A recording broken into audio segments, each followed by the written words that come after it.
Gary Sanchez is a Minnesota Twin. How weird is this team going to be? Very unfamiliar looking Twin squad coming up here in 2022.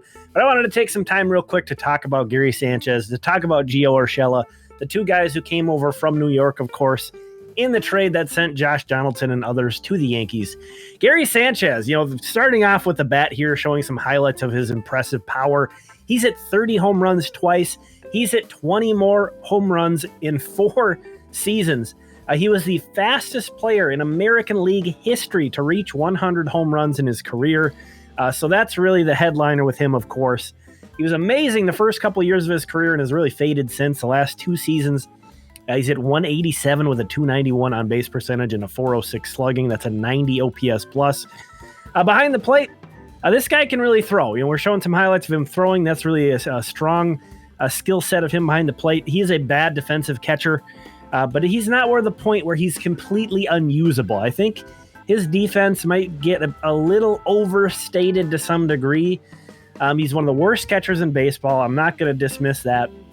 But there's a lot of people that kind of suggested you can't even put him back there.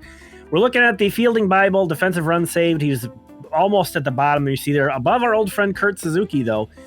So it's not like he was literally the worst catcher in baseball. There was some huge margin of that. Here at Fangraphs, defensive runs above average. This is a sample of 36, I believe. So Sanchez, definitely low, but not the worst. He's above Suzuki in that as well.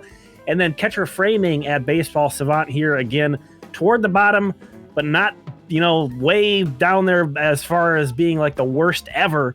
And again, right in kind of Kurt Suzuki range. And this guy hits much better than Kurt Suzuki. Even with a down year last year, he still had above average exit velocities, above average hard hit rate, barrel percentage. His walk rate was above average last year, so still brings a lot to the table with the bat. Gio Urshela, this guy's a playmaker in the field. The defensive metrics on him aren't extraordinary, and it's a little mucky because he played a lot of shortstop for the Yankees last year. And I think it's fair to say he's very stretched at that position.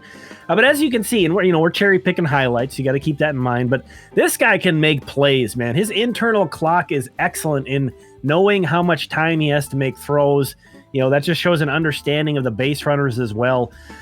He doesn't stand out though, as far as like a standout player, especially for a Yankee. He's maybe one of the more under the radar Yankee players over the last few years. I think that's to some degree in how his career started. And speaking of that, Derek Falvey was actually working in Cleveland's international scouting department at the time that they signed Urshela out of Columbia in 2008.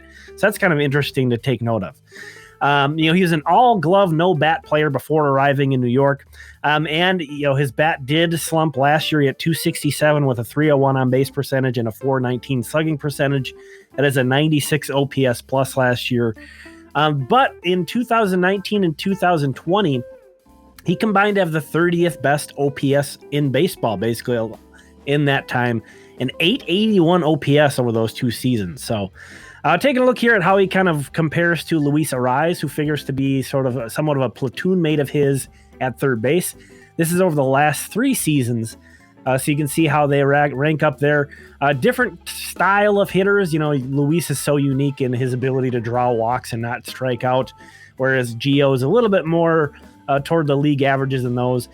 Here's how they match up, though, against lefties. Luis, a left-handed hitter, struggles a bit against lefties. So there's a nice platoon situation going on there with Gio crushing lefties. Against righties, they're fairly even, but if you look at the park-adjusted stats, Arraez comes out on top of Gio. So those two should complement each other very nicely, potentially at third base. And just taking a look at some of his advanced metrics via StatCast at Baseball Savant, we can kind of see over this time in New York, busted onto the scene in 2019, lots of red here. In 2020, even more. And the thing that really stands out is his walk percentage from this season. Now, of course, that was a shortened season. And then we look to last year, and it's a lot of blue. The walks really cratered. And his chase rate, his swinging at pitches outside of the zone has really been a problem for him. And if we go switching gears back to Fangraphs, this is a bunch of the Twins hitters from last season. And you can see Urshela very high in O swing with also chase rate, swinging at pitches outside of the zone. It doesn't kill him that much because he's pretty good at making contact in those pitches, but I think he would be well suited to not swing as often. And Gary Sanchez actually is a below league average at that. So, he strikes out a ton. Urshela isn't as big of a strikeout guy, so it's kind of interesting to note that.